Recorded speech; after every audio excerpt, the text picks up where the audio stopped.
de radio y televisión. Bueno, entonces hablemos de lo que se trata análisis por intención a tratar. Yo aquí he puesto un ejemplo en donde se comparan pacientes a los que se les asignó a que reciban el fármaco E y a otros el fármaco F. Se asignaron 197 pacientes al fármaco E y 230 al fármaco F. Se hizo una asignación aleatoria, este es un ensayo clínico controlado, en 400 pacientes. Pero ¿cuál fue el problema? De 197 que fueron asignados para recibir E, en realidad solo 185 tomaron el medicamento correctamente, ¿sí? Y los restantes se pasaron a la otra rama, se cruzaron a la otra intervención. De los 203 asignados a F, se tomaron correctamente 186, tomaron F correctamente. ¿Qué quiere decir esto? Que de los 197 asignados a E, tomaron erróneamente el fármaco F12. Y de los que fueron asignados a F, tomaron erróneamente 17.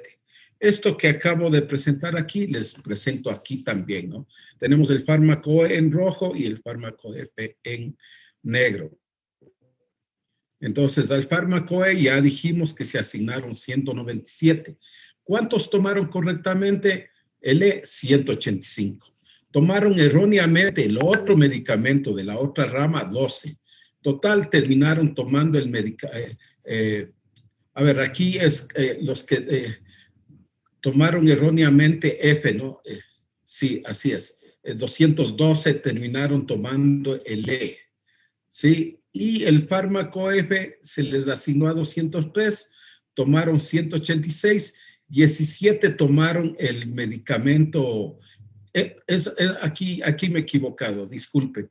Estos 12 son los que tomaron el medicamento F y debían tomar el fármaco. Nada, disculpen. Estos 12, como estaba antes, tomaron el medicamento E, pero les correspondía tomar el F, ¿sí? Y aquí, en el fármaco, los que debían tomar el F, tomaron erróneamente el fármaco F a los que les tocaba el E. De tal manera que 202 tomaron el E, aunque solo se asignó a 197, y 198 tomaron el F, aunque se les asignó a 203. Entonces, basado en eso, hay varias formas de analizar estos resultados. La uno se llama por eficacia biológica, que no es sino excluirles a los que se pasaron a la otra rama, es decir, tomaron el medicamento cambiado. Y solo hacemos y vemos los resultados comparando los 185 que tomaron correctamente el fármaco E y los 186 que tomaron correctamente el fármaco F. Y no tomamos en cuenta a estos, a los que se cruzaron. ¿Sí? Eso se llama análisis por eficacia biológica. ¿Sí? Que es esto que dice aquí, análisis según eficacia biológica. Ahora, si yo analizo en cambio los que terminaron tomando el medicamento E, que son 202, y les comparo con el total de los que tomaron el medicamento F, 198, ese se llama análisis según tratamiento tomado, ¿sí? Entonces, ya. Y la tercera alternativa se llama análisis por intención a tratar. Mi intención es que estos 197 tomen el fármaco E y estos 203 el fármaco F. Entonces, lo que hago es analizar como que todos los 197 tomaron el fármaco E y no les paro bola a estos 12. No les incluyo no les tomo en cuenta, hago de cuenta que estos también tomaron el fármaco E. Es decir, ignoro que se pasaron de rama. Y acá comparo con los 203 que les asigné a que tomen el fármaco F. Mi intención fue que tomen el fármaco F y no les paro bola a estos que tomaron erróneamente. Entonces, cuando se hace este análisis comparando estos dos grupos, sí, así, como asignados, sin importarme que se hayan cruzado algunos de tratamiento, no le paro bola y se llama análisis según intención a tratar. Mi intención fue que los 197 reciban el fármaco E y los 203 el fármaco F. Sí, y punto. Ahora veamos. Si pueden, por favor, abrir el artículo que estamos viendo. Todos, por favor, abran en sus computadoras el artículo de lactancia materna y analicemos qué tipo de análisis hicieron. Si hicieron análisis con intención a tratar o por eficacia biológica o por tratamiento tomado, por el tratamiento tomado, ¿no? Ya llegó la señorita María Emilia atrasada con 15 minutos. Los que se atrasan presenciales también se atrasan virtuales, eso ya sabes. Entonces, miren, aquí tenemos lo siguiente. Se asignaron 48 a lactancia materna, 48 a sucedáneos de la leche y 48 a control. Todos terminaron. Aquí no hubo cruces de intervenciones, por lo tanto, no hay problema, pero de todas maneras es fácil decir.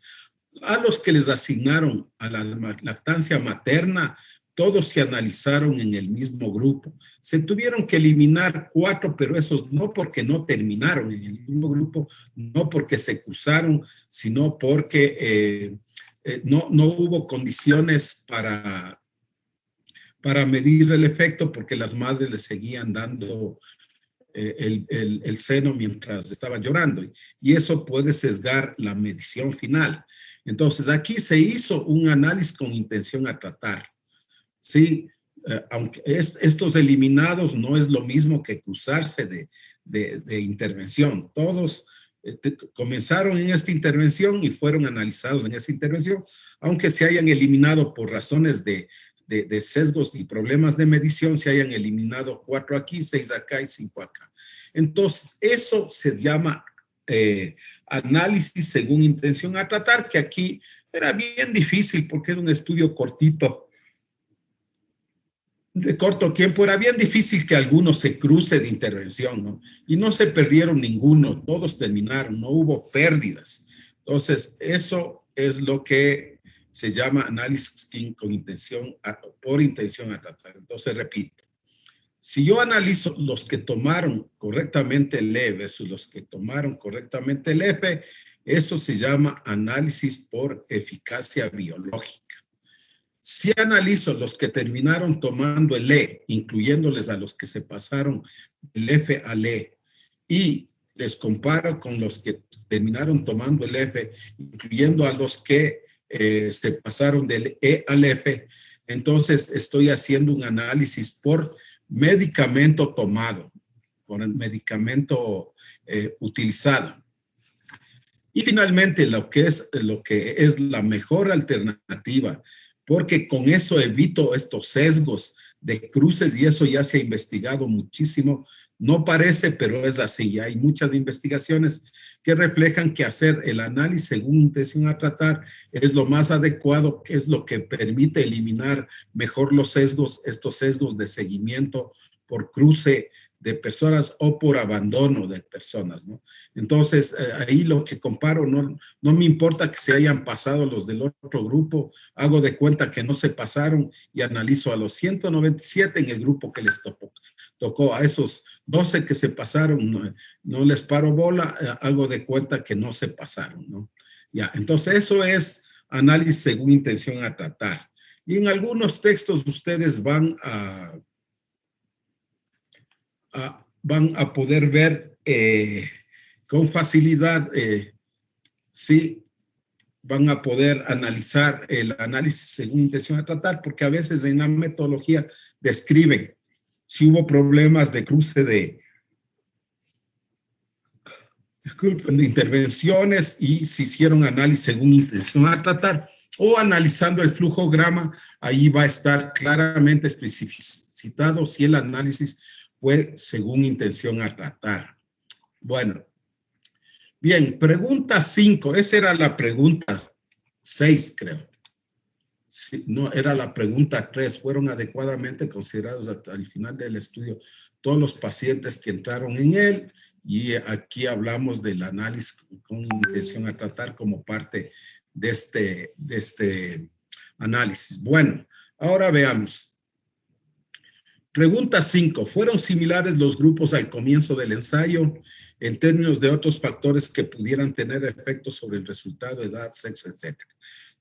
Cuando hacemos una asignación aleatoria y algunos, además de la asignación aleatoria, hacen criterios de exclusión y pareo, no es casi seguro que los dos grupos son muy comparables, que son similares en todas las variables perturbadoras, intervinientes o moderadoras que existan. Y el mejor método es la asignación aleatoria y por eso es uno de los aspectos que primero se evalúa en la validez interna de un artículo científico. Bueno, entonces, veamos si es que en dónde está esto en el artículo. Alguien que quiera voluntariamente, si no yo le asigno a que... le asigno a que identifique en qué parte puedo identificar y resolver esta pregunta. A ver, veamos. Número 7. Veamos quién es 7, comenzando desde el último. 1, 2, 3, 4, 5, 6. Señorita Gaby Garcés. ¿Dónde usted, de lo que leyó el artículo, dónde encontrará la respuesta a esta pregunta de si los dos grupos eran comparables, eran similares? En los métodos, doctor. Arriba. Decía que los grupos fueron, se incluyó participantes de entre 4 y 6 meses. Sí, no, bueno, esa es la intervención. No sé si estará ahí eso. No está, no sé en qué parte dice, porque generalmente esto está en la tabla 1. En todos los ensayos clínicos controlados aleatorizados, la respuesta a esta está en la tabla 1 y está aquí en resultados. Por favor, ahí dice. lea esta frasecita. Ya. En la tabla 1 se comparan las características generales de los lactantes entre los 3 grupos de intervención, observando que los 3 grupos fueron similares, lo cual se comprobó estadísticamente con una P mayor a 0,05 para cada una de las 5 variables descritas. Okay. Y en la tabla 1 tiene las 5 variables. Entonces, analicemos. Aquí hay en el grupo de lactancia materna 50% de hombres, en el de sucedáneos de la leche casi 55% de hombres y en el grupo control que no recibió nada 51% de hombres. ¿De qué se trata esto? De ver si estas diferencias que encuentran aquí se deben al azar o existen existen esas diferencias, no se deben al azar. Entonces, ¿cómo tenemos? Allá mismo dice valores de P mayores de 0,05. Cuando hablemos, ustedes ya deben haber visto hipótesis de trabajo e hipótesis alternativas. Las hipótesis de trabajo dice son diferentes por sexo. Y la hipótesis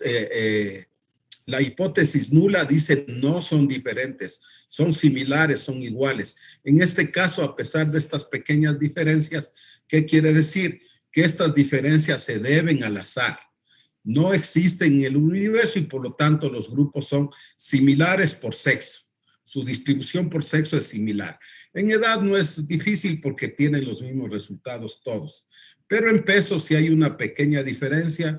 Los sucedáneos de la leche tuvieron menos peso que los de control. Entonces usted tiene aquí que estas diferencias que encuentra aquí también no existen en el universo, ¿sí? Y se deben al azar, porque igual el valor de P mayor a 0,05. Eso hablaremos, ya vamos a comenzar el curso de de cómo entender estadísticas, que es la parte que menos les gusta a los médicos, pero no vamos a hablar de fórmulas, mayor cosa, sino vamos a hablar de cómo interpretar. Talla 59.5 versus 56 versus 59, lo mismo. Estas diferencias se deben al azar, ¿sí? Por eso tiene un valor de P mayor a 0,05. Y lo mismo en el peso al nacer. Conclusión, los dos grupos son similares y eso dice aquí. En resultados, cuando describen la tabla 1, ahí describen la comparabilidad de los grupos y eso significa que la asignación aleatoria fue muy bien hecha y los dos grupos se parecen entre sí. Los tres en este caso. Bueno, ya, entonces, ¿qué concluimos? Sí, los dos grupos fueron similares en este ejemplo. Si tuviera alguna variable con un valor de P mayor a 0,05, entonces usted podría concluir que se metió una variable de confusión o perturbadora que tendré que resolverle con análisis multivariado al final del estudio, cuando haga el análisis estadístico, que es las formas de corregir los sesgos son primero, de evitar sesgos o variables perturbadoras son estos. Regresemos acá para acordarnos.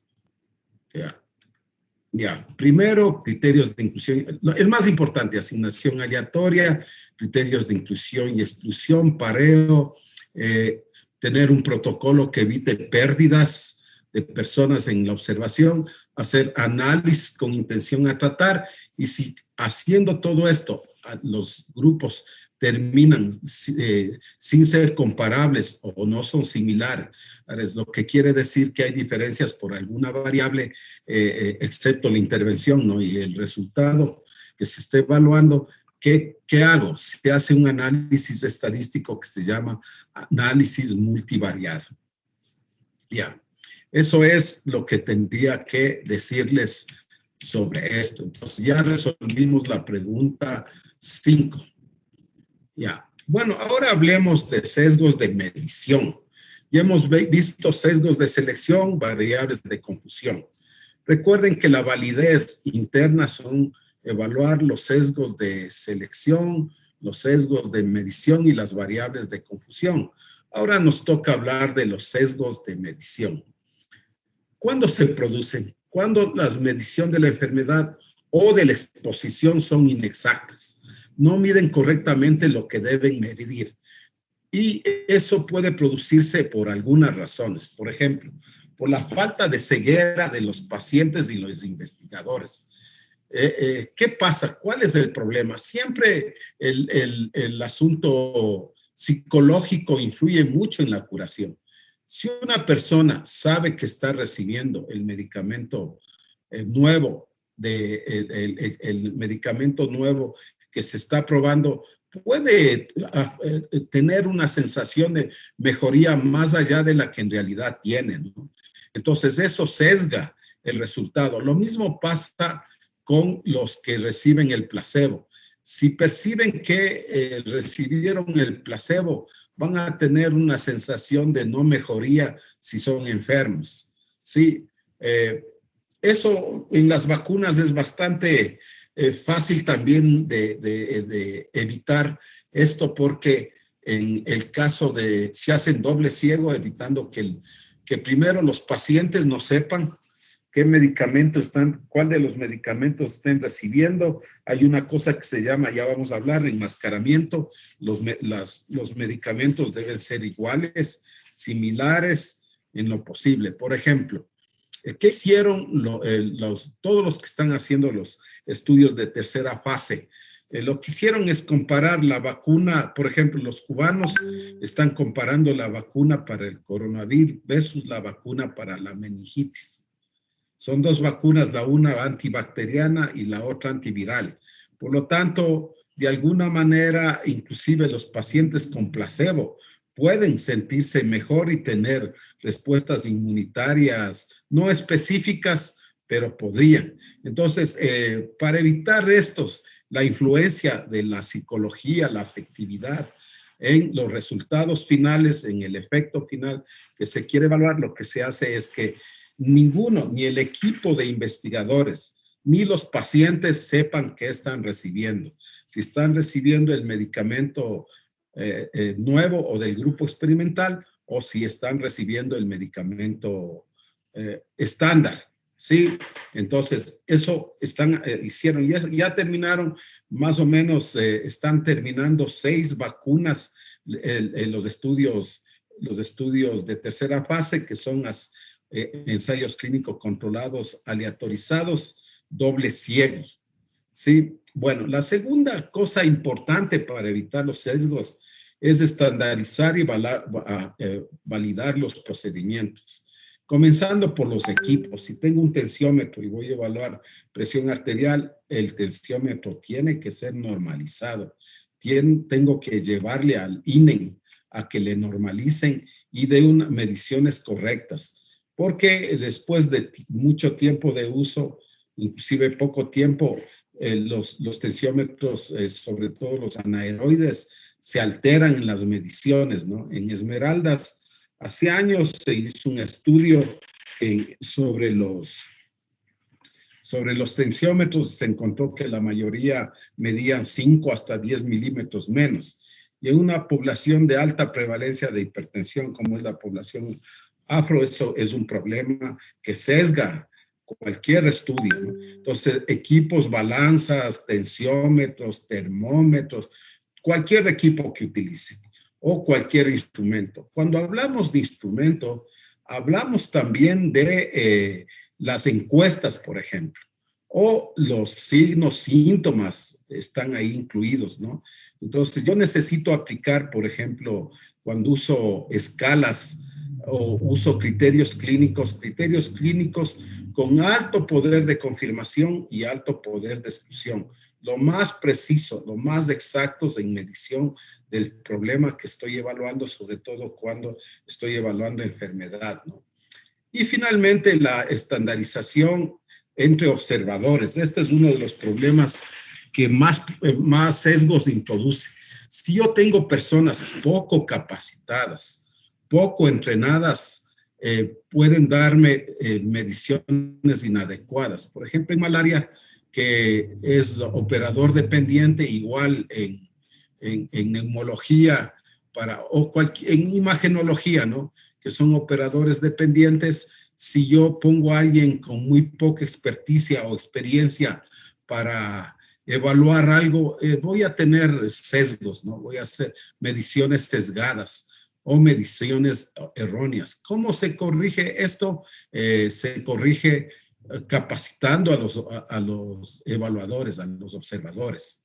Y finalmente, la tercera estrategia se llama enmascaramiento de las intervenciones y tiene 2 partes aquí. La primera parte es que tanto el medicamento del grupo experimental como del grupo control, en lo posible deberían tener las mismas características. Ejemplo, tengo 2 jarabes, un amargo y un dulce. ¿Qué pasará si yo le administro a usted le toca el jarabe amargo? Veamos un nombre para que nos diga. A ver, Andrés Patterson. Ya sé que es nombre, no apellido. Dígame, Dan. Ya, entonces, Andrés, la pregunta es,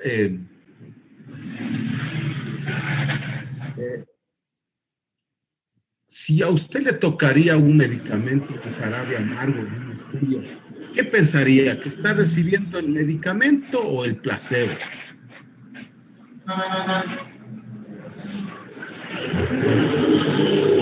¿Qué pasó? ¿Está en la calle? Hola, hola, señor Patterson. Vea que no estaba atendiendo, no, señor Patterson. ¿Dónde estaría? La próxima, esta es la última vez que les perdono la vida. El que no esté atendiendo, le voy a poner 0 en lección y van a ir acumulando ceros. Señorita Carolina Gómez, ¿cómo usted reaccionaría si le tocaría un jarabe amargo? ¿Qué pensaría? No le escuché no le escuché la pregunta. Ya repetí 2 veces. Ya perdió su oportunidad. A ver si Carolina.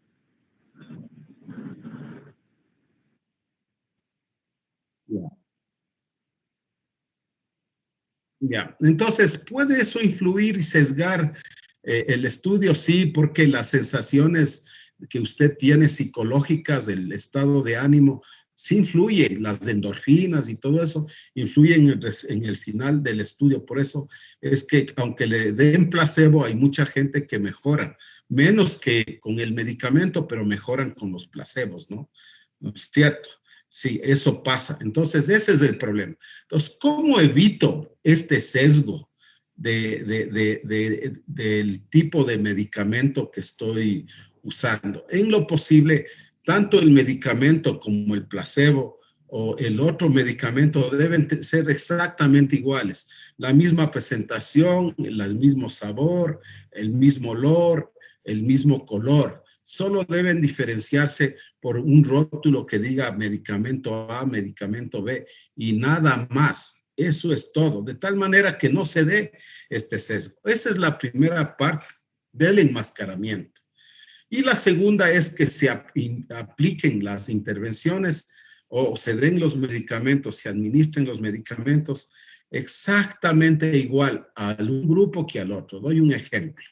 Si yo al grupo que recibe el nuevo medicamento le hago tratamiento supervisado en boca, es decir, voy todos los días a ver que tomen efectivamente, y al otro grupo le dije que le mando a la casa Tomarano cada 6 horas y yo no hago supervisión, va a haber un sesgo por el hecho de que unos a los que yo les superviso tomarán correctamente el medicamento y los otros tal vez no lo hagan. Resolver estos problemas se llama enmascarar las intervenciones. Entonces, primero que el medicamento y el placebo, si es placebo, sean similares, a veces no hay cómo, es placebo o el otro medicamento, ¿no? Segundo, que los dos medicamentos sean administrados de la misma forma, que no haya diferencias en la estrategia de administración de los medicamentos. Entonces, esas son las formas de evitar sesgos de medición. Bueno, sigamos adelante. Bien, como ya vimos la teoría de esto, ahora veamos. Dice, se mantuvo el seguimiento a los pacientes, a los clínicos y al personal del estudio. Le vamos a dar otra oportunidad al señor Patterson. Hasta hace poco se hablaba de dobles ciegos y los pacientes, los clínicos no sabían qué estaban tomando. Era el grupo o era el medicamento experimental o el control. Pero después se dieron cuenta que no era suficiente para evitar los sesgos de medición. Era importante que el resto del equipo de investigación no sepa, particularmente los estadísticos. Había muchas trampas en los estadísticos, ¿no? Entonces, eso le llaman triple ciego. Bien, por favor, señor Patterson, en el artículo, ya les pedí que por favor abran el artículo. En el artículo, ¿dónde encuentra algo en el que hable de si se hizo doble ciego, si se enmascaró o no la intervención, todo eso? Básicamente tal vez en la metodología, porque lo que se hizo fue que nadie sabía... ¿En qué parte? ¿En qué parte? No me digan la metodología, porque la metodología es evaluación de las intervenciones, ¿qué más tiene? Y tiene también análisis estadístico, ¿sí? Esas dos cosas tiene la metodología. ¿En qué parte está ahí? En la aleatorización, doctor. A ver, ¿en qué párrafo? Ya, veamos. Si no, está aquí. Evaluación de efectividad casi segurísimo. Sí, están en las intervenciones. Ya, lea por favor evaluación de la efectividad de las intervenciones. No, lea primero intervenciones. en alta voz para ir identificando dónde está la ceguera. Ya. A ver, dice, intervenciones. Fueron 2, manejo del dolor con el uso de lactancia materna y también de sucedáneos o nada. Y la segunda fue la vacunación que ocasionó el dolor. Para el grupo de lactancia materna, la maniobra consiste en ofrecer al niño o niña la lactancia materna 2 minutos antes de la vacunación. En el caso del grupo que recibió los sucedáneos de leche materna, también 2 minutos antes de la vacunación se ofreció en un biberón 0.6 ml de sucedáneos por kilo de peso. Mientras que los niños del tercer grupo no recibieron maniobra alguna. Posteriormente, una enfermera capacitada y estandarizada aplicó una dosis de vacuna pentavalente acelular, de acuerdo con las recomendaciones establecidas. Entonces ahora veamos evaluación de la efectividad, a ver si está. Ya, siga. Ya, evaluación de la efectividad de las intervenciones. Cada niño o niña que ingresó al estudio se videograbó desde el término de la lactancia materna o sucedáneo durante la aplicación de la vacuna y hasta 120 segundos posteriores a la vacunación. Cabe señalar que para mantener el cegamiento de las intervenciones utilizadas, se corroboró que durante la grabación no se observará si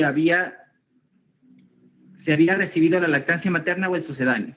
Cada video fue enviado a 2 observadores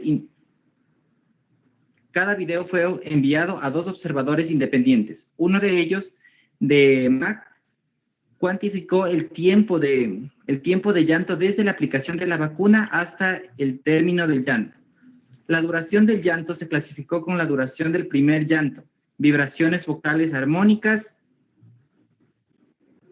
escuchadas en el primer lanzamiento del llanto después de la aplicación de la vacuna, y la duración del llanto total, que es el llanto persistente desde la aplicación de la vacuna, incluyendo las múltiples frecuencias moduladas periódicamente con periodos de 1 segundo entre cada intervalo de llanto emitido.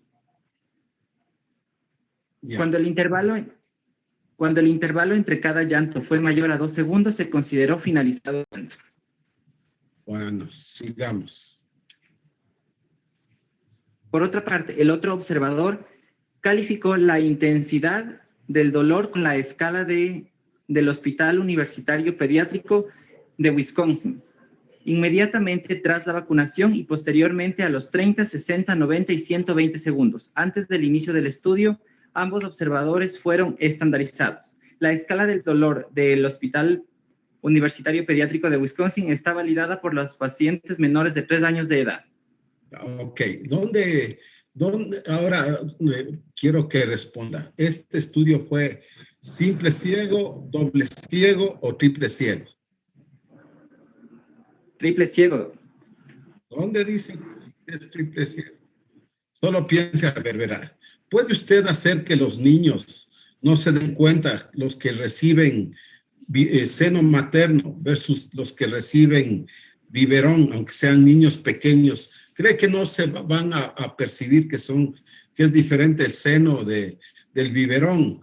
En este ejemplo, en este caso, no hay cómo hacer doble o triple ciego. No es posible. Solo hay cómo hacer ceguera de los evaluadores y tal vez también de los estadísticos. Pero no hay cómo hacer ceguera ni de las madres ni de los niños. No hay cómo. ¿Cómo le digo, no vea lo que le da el seno? No hay cómo, no hay cómo. Y por eso en el título del artículo dice lo siguiente: lactancia materna para el control del dolor agudo en lactantes, ensayo clínico controlado, ciego simple, porque solo los investigadores evaluadores fueron los que no conocían el asunto. Y aquí también dice lo mismo, fue un ciego simple en fase 3. Por lo tanto, no ha leído con atención el artículo, señor Patterson. Bueno, no era posible. Aquí hay intervenciones donde no es posible hacer ceguera completa, pero de alguna manera se va a introducir un sesgo porque no es lo mismo dar biberón que dar seno materno, y el dar seno materno hay un contacto de afectividad que los niños perciben y que puede también ayudar a tranquilizar a un niño a hacer que llore menos. Y eso es difícil de evitar, ¿sí? Y en este caso no había cómo hacer ceguera doble y peor triple. Solo una recomendación, ya no se habla de ceguera triple.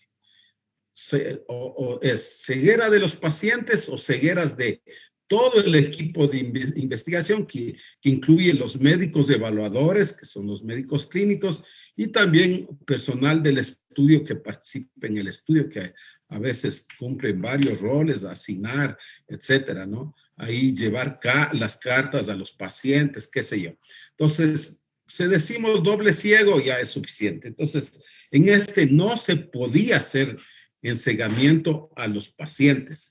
Se hizo seguramente a los evaluadores, porque ahí dice, en el video se hizo que no puedan ver qué recibieron, si recibieron seno o recibieron leche o no recibieron nada. Entonces, de esa manera lograron el ensegamiento. Sigamos. Veamos la pregunta 6. Al margen de la intervención en el estudio, ¿los grupos fueron tratados de igual forma? Bien, veamos ahora, señorita María Emilia, por atrasada con 15 minutos. Resuelva esta pregunta y dígame en qué parte del artículo está. Si los dos fueron tratados de igual manera y en dónde usted puede encontrar esta información. Ya, Doc, sí fueron tratados de la misma manera. Vamos a encontrarlo en...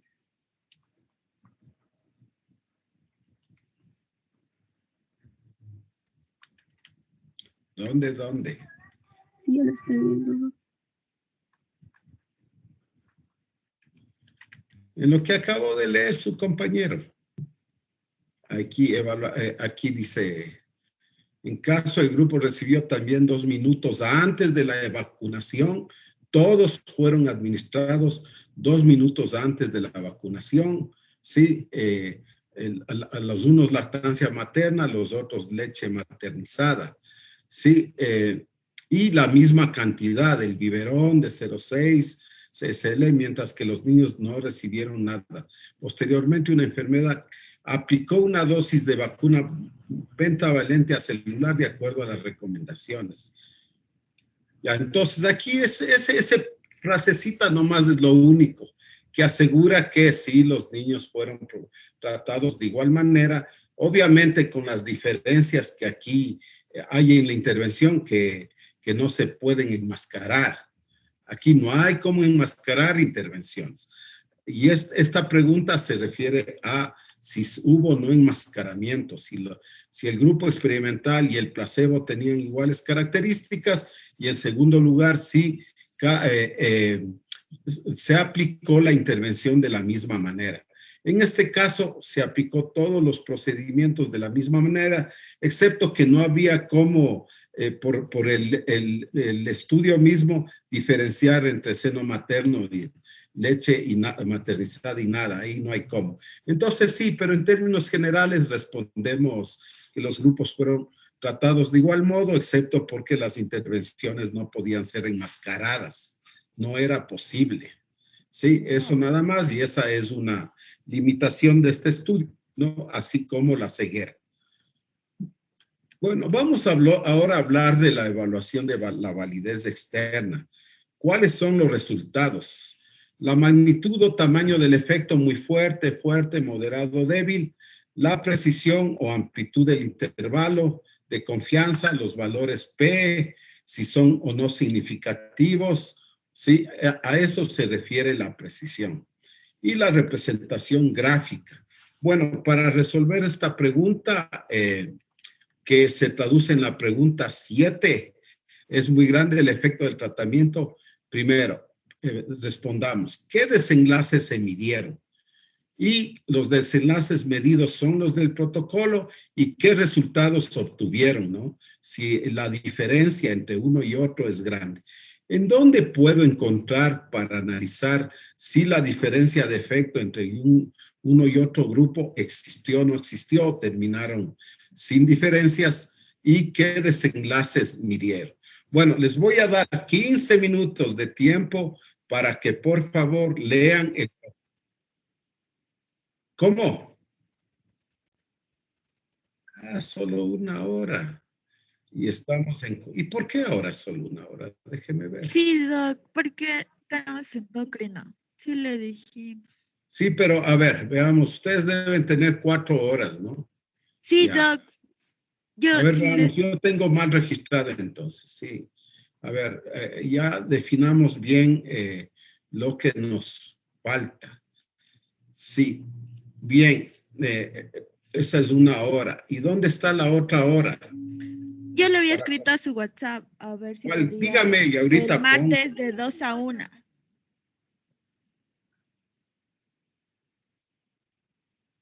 ¿Aló? Aló. Llámeme en 15 minutitos que acabo una clase. Estoy en clase. 15 minutos, ya estoy libre. Ya, chao, chao.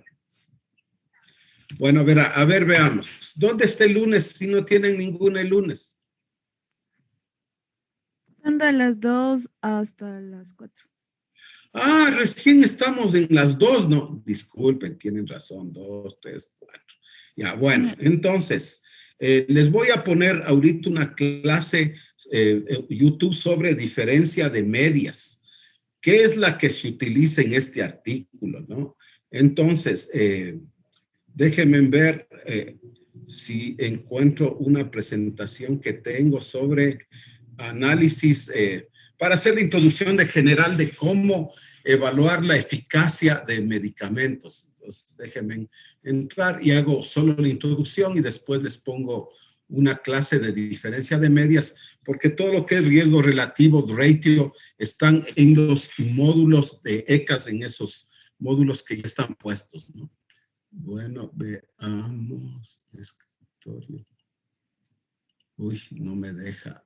Voy a salirme de aquí un ratito porque no me deja manipular y localizar esto. Bueno, usos. Bien, voy a hacer solo una pequeña introducción de eso, ¿no? Ya, hablemos un poquito de cómo se evalúa el tamaño de efecto o la eficacia de los medicamentos. Solo una introducción primera nada más, ¿sí? Primero, hagamos una diferencia de los 2 tipos de estadística que hay. Hay la estadística descriptiva y la estadística inferencial. La estadística descriptiva es la que se encarga de describir los hallazgos en la muestra que obtuve de una población. Ahora, estos resultados de la muestra pueden tener sesgos o errores muestrales. Sí, sesgos de selección, medición, lo que sea, o errores muestrales, ¿no es cierto? Y yo necesito saber si las características de las personas que se les tomó en la muestra son similares o no a las que de la población que no es parte de la muestra. En otras palabras, si la muestra se parece o no al universo. Entonces, la estadística inferencial permite hacer 2 cosas. Calcular tamaños de muestra que me permitan obtener muestras representativas del universo. Y en segundo lugar, también, cuando ya tengo los resultados de la muestra, saber cuáles son los valores probables en el universo. Eso se llama estadística inferencial. Bueno, a su vez hay estadística descriptiva univarial, como cuando describe una sola variable, frecuencia, tiempo, lugar, características de persona. Bivarial si describe... Disculpa, sí, no está les compartiendo. Sí, no. Bien está, hágame nomás acuerdo. Ya nos falta poquito, solo voy a ver una cosita pequeña nomás aquí. Bueno, les decía que hay 2 tipos de estadística, ¿no? Que ustedes deben haber visto en sexto. Estadística descriptiva, que describe los hallazgos en la muestra, y inferencial, que me permite, a partir de los datos de la muestra, conocer los valores en la población o universo, valores probables. Pero también sirve para calcular los tamaños de muestra. Y aquí no vamos nosotros a calcular ningún tamaño de muestra, pero sí vamos a evaluar tanto los resultados descriptivos en la muestra, en el estudio, como a estimar los resultados o analizar, más que estimar, los resultados estimados en el universo. Bueno, entonces, a su vez, la estadística descriptiva puede ser univarial, si describe una sola variable, la frecuencia o magnitud del problema, su comportamiento en el tiempo, por lugar, por características de persona. También puede ser descripción de los signos, los síntomas, depende del tipo de estudio. Bivarial si describe la relación entre dos variables. Ese es el que vamos a ver en este curso de comprensión de estadísticas.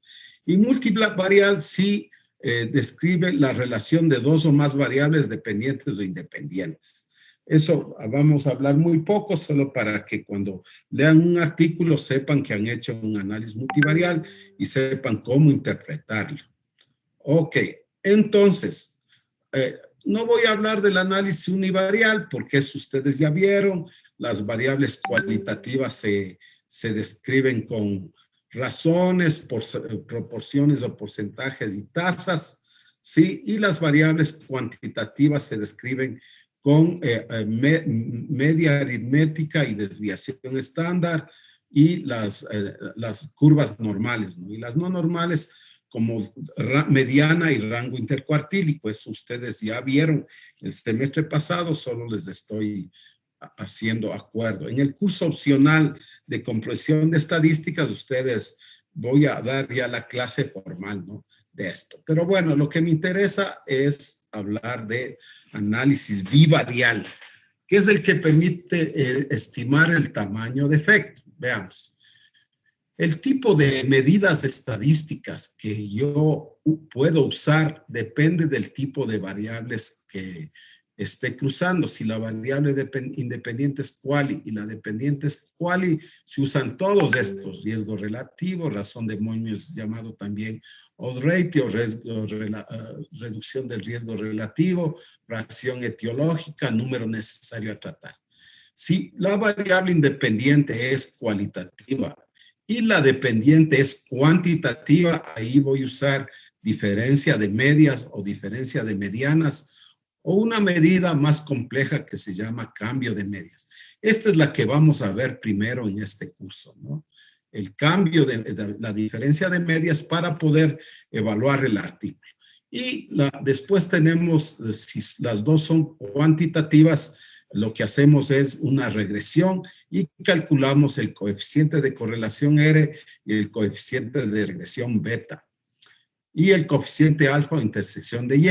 Yo supongo que todo esto vieron el semestre pasado en investigación y en epidemiología. Pero como sé que deben haberse olvidado o no les dieron, voy a dar el curso remedial, pero eso es fuera de las horas de clase para recordarles todo esto.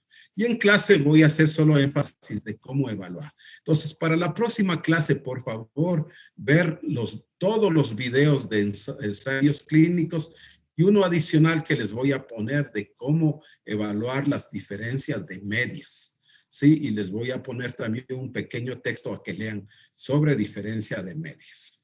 Entonces, eso es, muchachos. Nos vemos en la próxima clase. Ya desde la próxima voy a comenzar a tomar lista y a tomar lecciones para ver si aprenden o no algo, porque hay algunos que viven del purito cuento, del trabajo ajeno, como el mayor peso de las notas, a más del examen, en que ahora es facilito copiar por medios virtuales. El WhatsApp es una herramienta magnífica para la copia, y si presencial copiaba, peor virtual.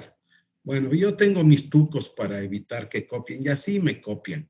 Sí, ya este semestre he decidido disminuir el tiempo al reglamento, 1 minuto y medio por pregunta. Y si son preguntas complejas, les pongo 2. Si no, 1 minuto y medio. Si pueden, bien, si no, no. Ya no les voy a dar chance a que se copien vía WhatsApp. Bueno, pasen bien, muchachos. Nos vemos el próximo lunes, ¿no?